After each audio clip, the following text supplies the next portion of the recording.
féliciter nos autorités qui ont été des hommes courageux, téméraires même, pour braver pas mal de choses et prendre cette décision de consacrer une journée nationale des traditions le 15 mai. Évidemment, c'est venu un peu en retard. Pourquoi? Parce que il y a longtemps que moi-même personnellement j'ai chanté ça. J'ai dit journée nationale des traditions. Nous aussi, la tradition africaine, on va se consacrer à ça. On va se consacrer à honorer nos ancêtres, adorer nos ancêtres, au lieu d'aller nous prosterner devant les ancêtres d'autrui. Ah oui, les religions extérieures là, les importées là, ce sont les vraies choses acculturatrices de notre culture. Parce qu'on nous a, on nous a complexés, on nous a forcés à ne pas croire en nous-mêmes, à ne pas croire en notre culture, en nos valeurs religieuses. Or, comme la religion véhicule la culture, si tu es musulman, c'est la culture arabe qui est véhiculée dans ton comportement même quotidien, dans ta manière même de penser et dans ta façon de résoudre tes problèmes. Donc, tu te réfères au Coran. Si tu es chrétien, c'est pareil, tu te réfères à la Bible. La religion véhicule toujours une culture. Donc en fait, si on nous a colonisé au plan religieux, on nous a directement mis dans l'adoption de comportements étrangers à notre culture. Donc, il ne faut pas qu'on se trompe, il y a la tradition, il y a les croyances religieuses. Quand on dit journée des traditions, la religion fait partie des traditions. La religion du noir, c'est quoi? C'est l'animisme. C'est-à-dire c'est le culte des ancêtres. Après Dieu, les ancêtres. Après les ancêtres, nous les hommes, avec le culte de fétiche. Voilà comment l'homme noir africain conçoit la religion. Dieu à l'extrême. Entre Dieu et les hommes, les ancêtres, parce que les ancêtres ont eu l'avantage de connaître ici, ils ont vécu ici avant nous. Et ils vivent aujourd'hui dans un monde que nous on ne maîtrise pas. Donc quoi de plus précieux, quoi de plus normal et de plus véridique que de les prendre, de passer par eux pour atteindre Dieu.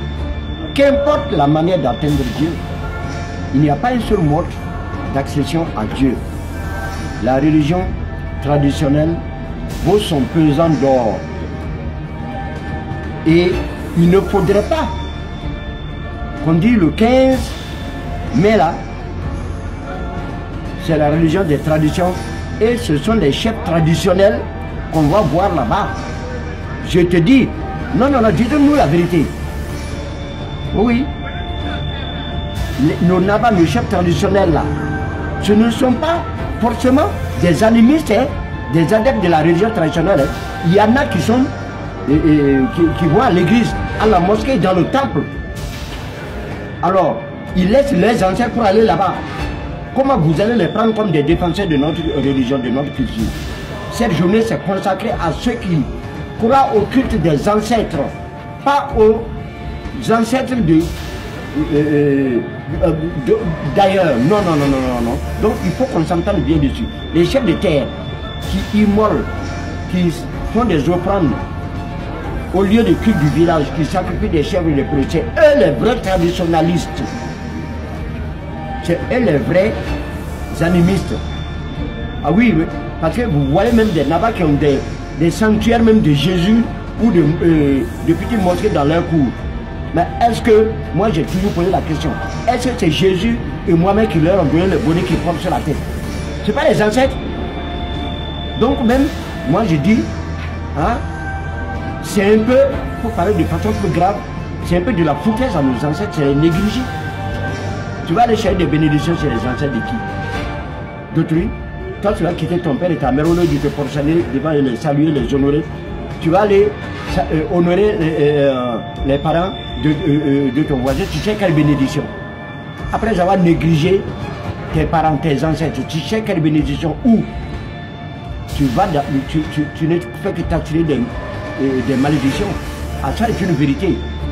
Ah oui, on ne peut pas s'épanouir et se développer dans la culture d'autrui. On ne peut pas s'épanouir et être soi-même dans la culture religieuse d'autrui. Moi je dis la Bible et le Coran. N'en déplaise aux religions importées, la Bible et le Coran n'ont rien apporté de nouveau à l'Afrique que l'Afrique ne connaissait pas déjà. Oui, parce que nos sociétés très bien organisées sur le plan socio-culturel. Tout le monde sait, donc qu'il ne faut pas tuer quelqu'un, il ne faut pas voler, il ne faut pas mentir. Voilà. Bon, et qu'il faut honorer son père et sa mère, aimer son prochain, hein, être tolérant. Donc, la morale était déjà dans nos mœurs ici là. Personne ne nous a apporté quelque chose de nouveau, non. Nous avons été complexés et puis croire que c'est dans la Bible et le Coran, nos codes de conduite. Non, non, non, non, c'est faux. Ça existait déjà en Afrique.